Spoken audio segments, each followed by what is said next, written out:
दिल्ली सरकार जो अब एमसीडी में भी है, कुत्तों का जो आतंक मचा है दिल्ली एनसीआर में, उसके लिए कुछ नहीं कर रही है।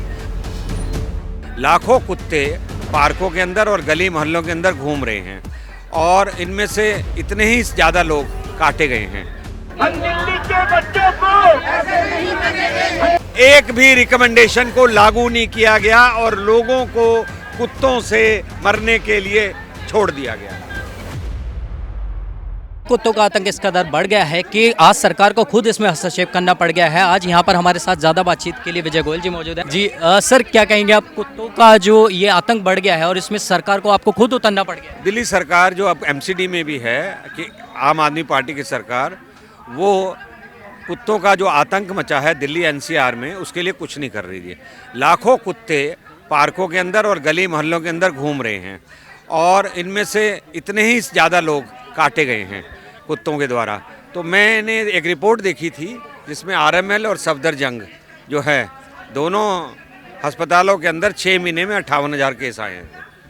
सर, डॉग लवर्स इसमें अगर कहें तो उनका बहुत बड़ा योगदान होता है। वो इसमें लोगों को जो इसमें कुत्ते को जो खाना देते हैं और बार बार बढ़ चढ़कर इसमें सामने भी आते हैं, फिर उनका क्या होगा? देखिए, ये डॉग लवर्स, इनमें से एक भी आवारा कुत्ते को अपने घर नहीं ले जाते जी। सरकार को चाहिए उन कुत्तों को एक जगह रखकर इनको एक एक कुत्ता अलॉट कर दें ताकि उसकी देखभाल घर के अंदर कर सकें।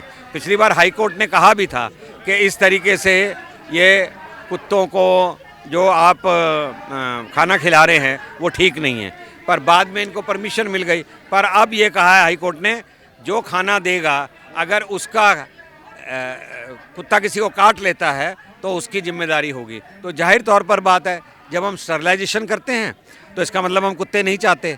जब हम उनको कहते हैं कि खाना देने पर काट लिया तो आप दोषी माने जाएंगे, तो इसका मतलब है हम नहीं चाहते कि खाना दिया जाना चाहिए। कि पिछले 6 महीने में आरएमएल हॉस्पिटल और सफदरजंग हॉस्पिटल में 58,000 कुत्तों के काटने के केस आए हुए हैं।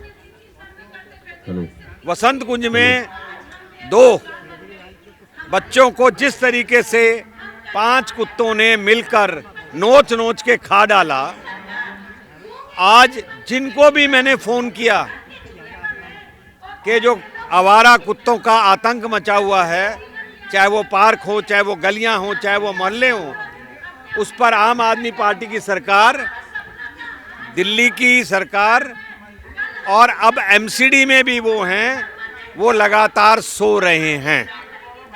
ऐसा नहीं है, दिल्ली सरकार ने एक कमेटी बनाई थी, सोमनाथ भारती उसके चेयरमैन थे। उस कमेटी ने अपनी रिकमेंडेशन दी थी, ये ओम प्रकाश शर्मा उसके मेंबर थे। एक भी रिकमेंडेशन को लागू नहीं किया गया और लोगों को कुत्तों से मरने के लिए छोड़ दिया गया। जो लोग पशु प्रेमी अपने आप को कहते हैं या कुत्ता प्रेमी कहते हैं, उनसे ज़्यादा जानवरों का प्रेमी मैं हूँ। वो उनकी देखभाल नहीं कर रहे, वो इन आवारा कुत्तों में से एक को भी अपने घर नहीं ले जा रहे, वो इनकी कोई सेवा नहीं कर रहे। किंतु जब कोई बोलेगा कि इन कुत्तों को स्टरलाइजेशन करनी थी, तो की नहीं गई सरकार ने, और जो की गई वो कागजों में की गई, प्राइवेट एनजीओज के माध्यम से की गई, जो अपने आप में बहुत बड़ा फ्रॉड है। स्टरलाइजेशन हुई नहीं, कागजों में दिखा दी गई और एनजीओज को पैसे दे दिए गए। सिर्फ एक चीज़ नहीं है ये, आप देखिए, हमारे बहुत सारे सरकार बहुत सारा कुछ कर सकती थी। जैसे क्या कर सकती थी, डीडीए ने कुत्तों के लिए एक जगह अलॉट की थी, उसका यूज़ नहीं किया गया कि भाई जहाँ पर उनका स्टरलाइजेशन कुत्तों का हो, उसको प्रयोग में नहीं लाया गया जी। उसके अलावा पार्कों में ऐसा बनना चाहिए जिससे कुत्ते एंटर ना कर सकें।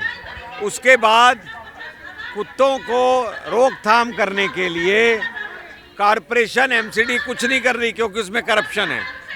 हमारे कुत्सिया बाग में, जिसमें मैं स्वयं रोज़ सैर करता हूँ, कम से कम 40 कुत्ते हैं और अभी 20 3 दिन में बढ़ गए। 3 कुत्तियों ने 7-7 बच्चे दे दिए, 21 बच्चे 21 वो हो गए।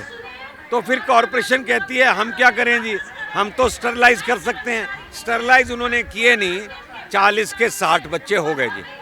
ये कुत्तों के ऊपर पूरा आंदोलन चलेगा, आवारा कुत्तों के ऊपर, कि दिल्ली सरकार और एमसीडी को, दिल्ली की जनता को जवाब देना पड़ेगा कि इन कुत्तों के आतंक से बच्चों को, बूढ़ों को, नागरिकों को बचाने के लिए सरकार क्या कर रही है। अभी सुप्रीम कोर्ट का एक नया ऑर्डर आया है।